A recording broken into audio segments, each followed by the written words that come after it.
Amen. Est-ce qu'on aime la Vierge Marie à Beresingu? Est-ce qu'on l'aime, la Vierge Marie, ici? On peut l'applaudir alors.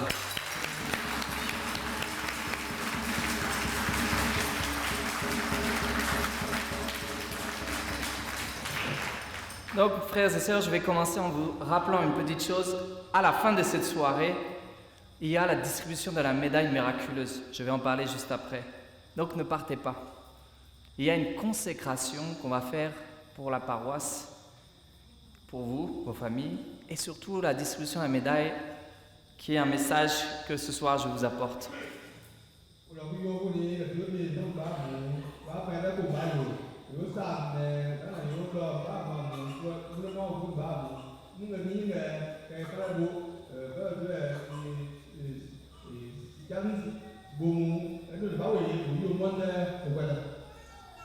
Le Père Samaïla a parlé de la parole de Dieu, donc je ne vais pas insister.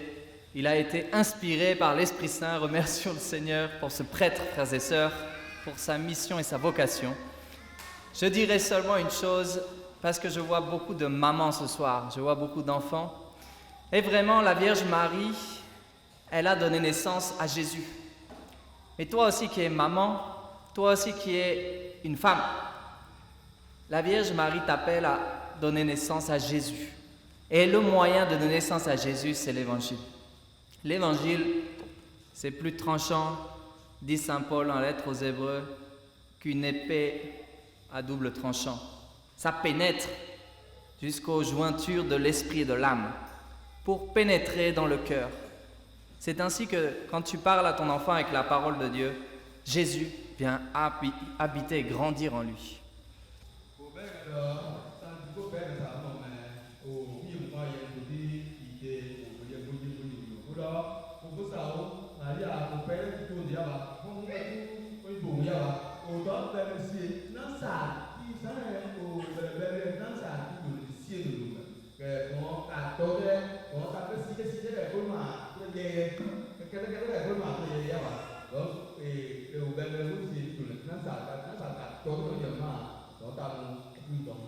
En un mot, je vais vous faire comprendre pourquoi la Vierge Marie, dans notre temps précis, ce temps-là, notre temps, est très importante.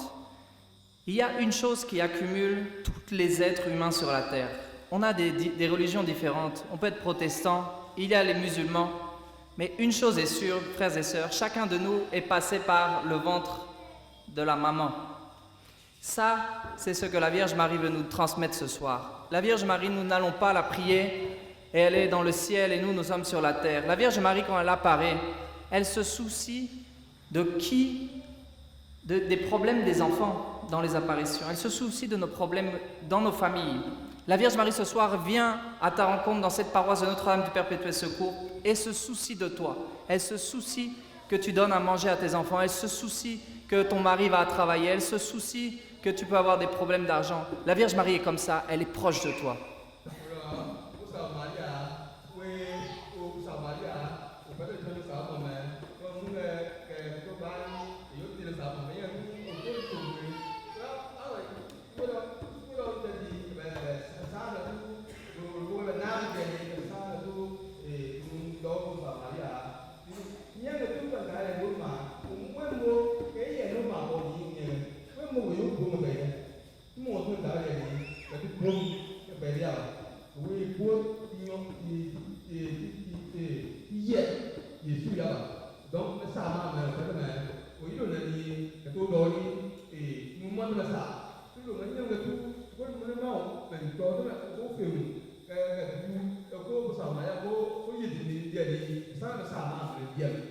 Accueille ce soir la Vierge Marie. Et regardez, frères et sœurs, cette icône, cette image que vous avez tous les jours dans votre église, c'est d'une théologie, c'est-à-dire c'est un message de la Vierge Marie pour nous. L'image, donc quand on peint une icône, quand on écrit une icône, la lumière vient des personnages. Donc la lumière vient de la Vierge Marie et de l'enfant Jésus. Et vous voyez, sur la tête de la Vierge Marie, on a une étoile.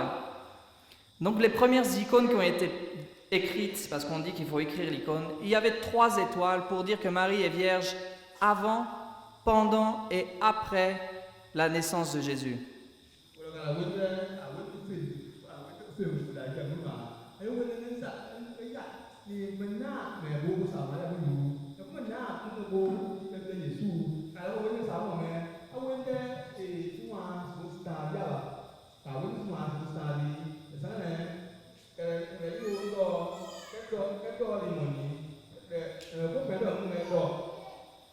Il faut que tu comprennes ce soir que quand tu vas à cette image, quand tu vas prier Marie, et la foi, Marie ne paie pas de barrière entre toi et Jésus. C'est faux.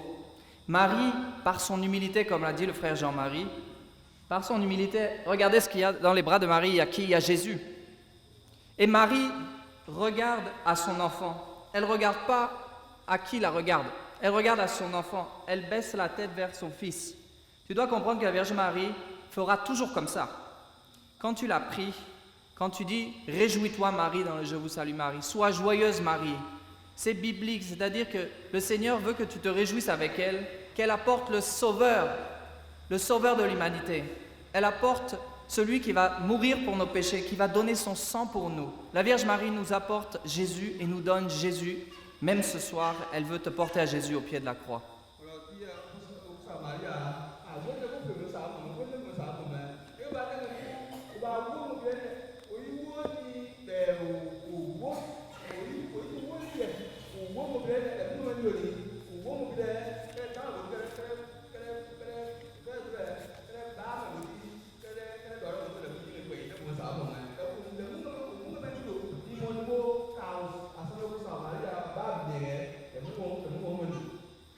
Je suis obligé d'accélérer, je suis désolé, mais on va devoir passer au fait d'être disciple. L'évangile de Saint Jean, c'est le disciple bien-aimé, celui que Jésus aimait plus. Aujourd'hui, nous allons parcourir un petit parcours biblique pour vous faire comprendre que Jésus veut venir dans vos vies et veut vous donner sa mère, comme il a fait pour l'évangéliste Saint Jean.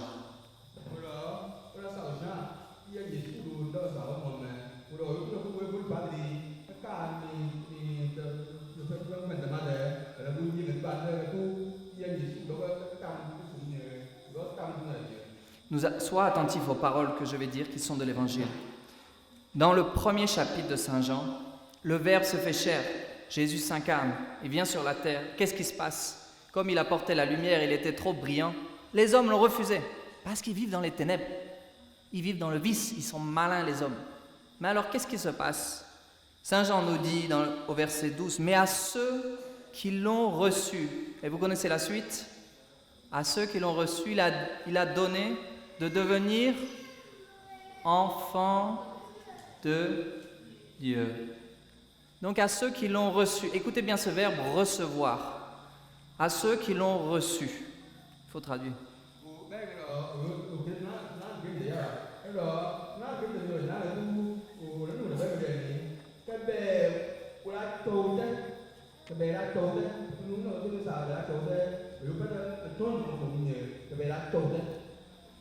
Et l'évangéliste va user 3 fois ce verbe « recevoir ».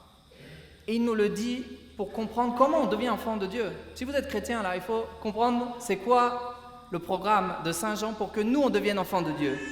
Saint Jean va nous l'expliquer au chapitre 19. Il se passe un épisode que vous connaissez bien, c'est la crucifixion de Jésus. Et qu'est-ce qui se passe? Il y a Jésus qui meurt sur la croix. Il y a sa mère à la droite et Saint Jean à gauche. Qu'est-ce que dit Jésus à sa mère?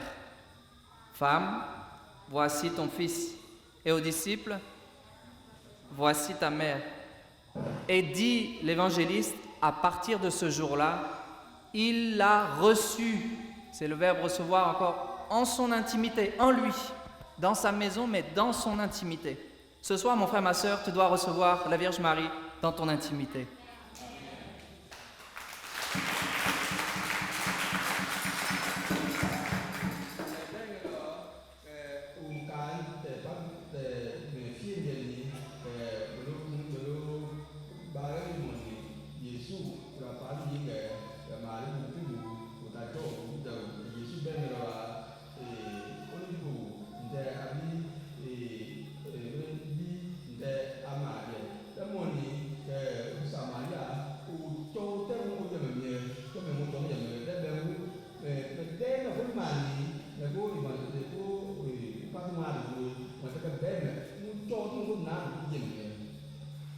Chapitre 20, nous sautons d'un chapitre. Qu'est-ce qui se passe après la mort de Jésus? Il y a là, Jésus est ressuscité.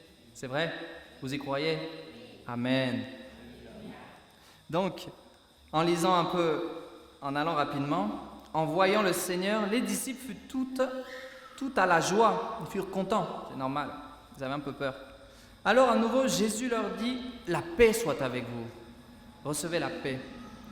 Comme le Père m'a envoyé, à mon tour, je vous envoie. Et ce soir, Jésus t'envoie en mission, mon frère, ma soeur. Ce soir même, Jésus t'envoie en mission dans ce mois extraordinaire. Ayant ainsi parlé, il souffla sur eux. Et qu'est-ce qu'il leur dit? Vous vous rappelez? Recevez l'Esprit Saint. Est-ce que ce ne serait pas la troisième fois que Jésus dit recevez? Amen, mon frère, ma soeur. Tu as compris ce que Saint Jean voulait te dire alors ce soir. Il vous dit recevez l'Esprit Saint.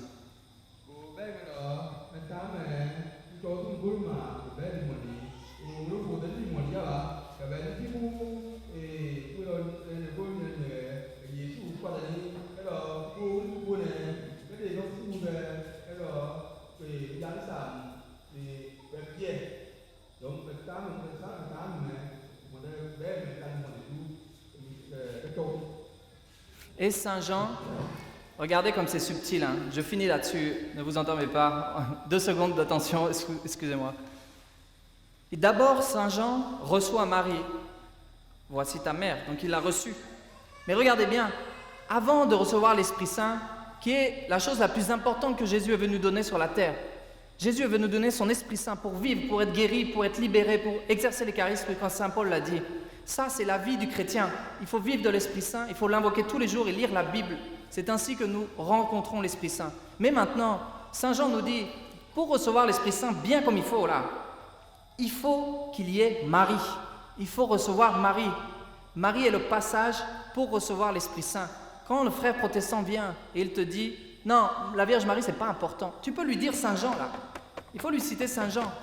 Parce que d'abord, on reçoit Marie chez soi.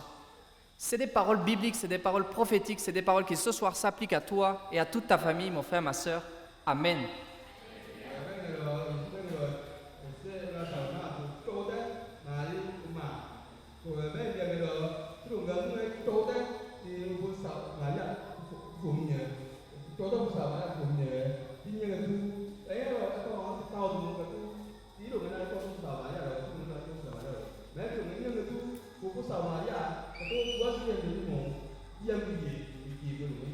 Et la preuve de tout ça, c'est que Saint Jean dit à la fin de son livre, il dit pourquoi est-ce que j'ai écrit ce livre? Vous savez, des fois il y a des dédicaces. Si le père écrivait un livre, il dirait voilà, j'ai écrit ce livre pour ça, ou je le dédie à ma mère, ou je le dédie à mes paroissiens, à ma congrégation des rédemptoristes. Qu'est-ce que dit Saint Jean pour sa dédicace? Il dit Jésus a opéré sous les yeux de ses disciples bien d'autres signes qui n'ont pas été écrits dans ce livre. Ceux-ci l'ont été pour que vous croyez que Jésus est le Christ, le Fils de Dieu, et pour qu'en croyant, vous ayez la vie en son nom. Mes frères et sœurs, la Vierge Marie, quand elle te dit de lire l'Évangile, elle te dit qu'il faut que tu accueilles la vie dans le nom de Jésus-Christ. Ce soir, c'est la Vierge Marie qui te donne l'Évangile. Reçois-le dans la foi. Accueille cette parole de vie. Donne-la et transmets-la à tes enfants. C'est ainsi que tu vas faire vivre Jésus et tu vas donner naissance une deuxième fois à tes enfants. Tu l'as donné dans la chair, maintenant donne-le dans l'esprit et viens toi aussi donner naissance à des enfants de Dieu, à des enfants et des fils et filles de Jésus.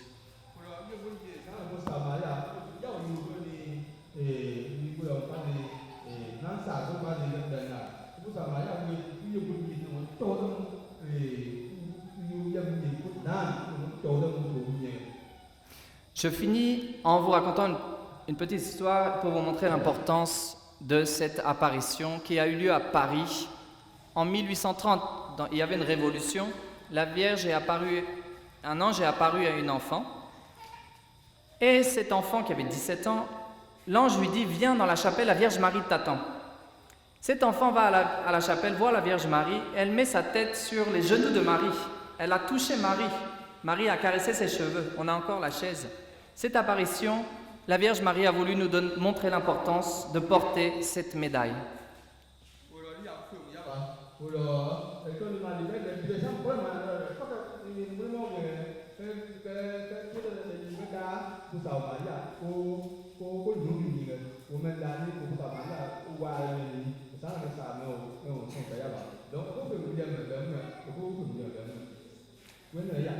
Alors, je voulais juste vous montrer, le temps qu'il vienne, le jeune homme. Voilà, sur la médaille, vous pouvez voir une des faces. Viens voir, viens ici. Pour vous montrer que les protestants, ils vont dire, mais ça, c'est idolâtrie, il ne faut pas toucher les médailles. Alors, cette médaille, cette partie-là, vous voyez, il y a 3 paroles bibliques sur cette médaille. La première, c'est « Un glaive te transpercera le cœur », la prophétie de Siméon à la Vierge Marie, à la purification dans le temple. Ensuite, « Femme, voici ton fils », la croix, un peu plus haut, la croix, Marie au pied de la croix. Et les 12 étoiles, dans quel chapitre on peut trouver ça? La femme qui a 12 étoiles autour de la tête, c'est quoi? L'Apocalypse. Donc vous voyez que la Vierge Marie, elle est intelligente, hein. Elle est même iconographe, parce qu'elle nous a donné la Bible à travers cette médaille, mes frères et sœurs. Remercions-la ce soir. Un applaudissement à la Vierge Marie, encore une fois. Il faut passer.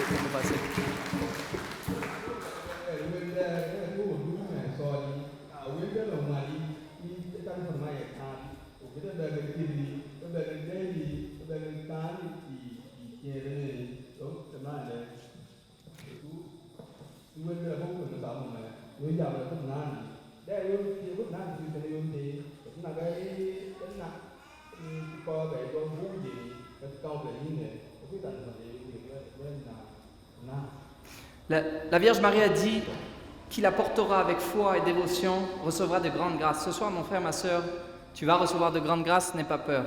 Une histoire, un petit témoignage pour vous dire à quel point vous-même ce soir, j'ai ça dans le cœur, donc je le dis un peu comme je le sens. Hein. Vous êtes appelés à être des apôtres de la Vierge Marie, ici, dans ce même village. Pourquoi? Je vous donne un exemple qui vous montre la puissance de cette médaille, que nous-mêmes nous avons comme apostolat. Nous la distribuons aux gens et nous prions pour ces personnes après, comme le faisait notre fondateur Maximien Kolb, spirituel. Un jour à Rome, il y avait un Français qui connaissait un Juif également de France qui était alsacien. Ces deux se rencontrent et il lui dit qu'il n'est pas croyant, qu'il ne croit pas en Dieu. Même s'il est juif, il ne croit pas en Dieu, il est philosophe et il est intellectuel. Comme un professeur de votre village pourrait être très intellectuel, mais un professeur qui ne croit pas en Dieu. Il faut dire ça.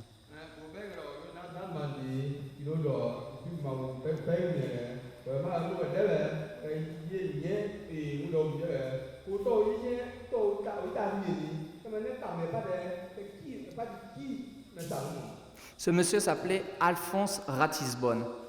Quand ce Français entend cela, il dit, bon, très bien, tu n'es pas croyant, maintenant je te demande juste une chose, accepte cette médaille de la Vierge Marie. Donc il donne la médaille à la Vierge Marie et lui dira même dans ses mémoires, c'est un miracle qu'il ait déjà accepté la Vierge Marie comme ça. Et ce juif a accepté la médaille. Donc il reçoit la médaille et il repart dans les rues de Rome.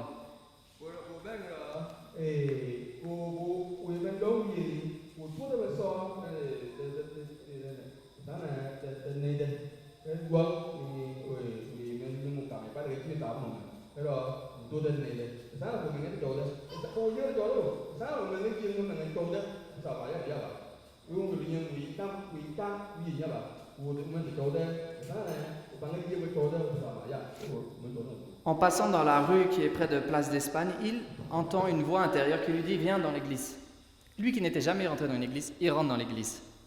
Il s'assoit près de l'autel, à l'époque il n'y avait pas l'autel, mais près de l'image de la Vierge Marie. Et la Vierge Marie lui apparaît. Elle lui est apparue et elle lui a demandé d'adorer Jésus son Fils. Donc, nous avons ici... Et il faut traduire.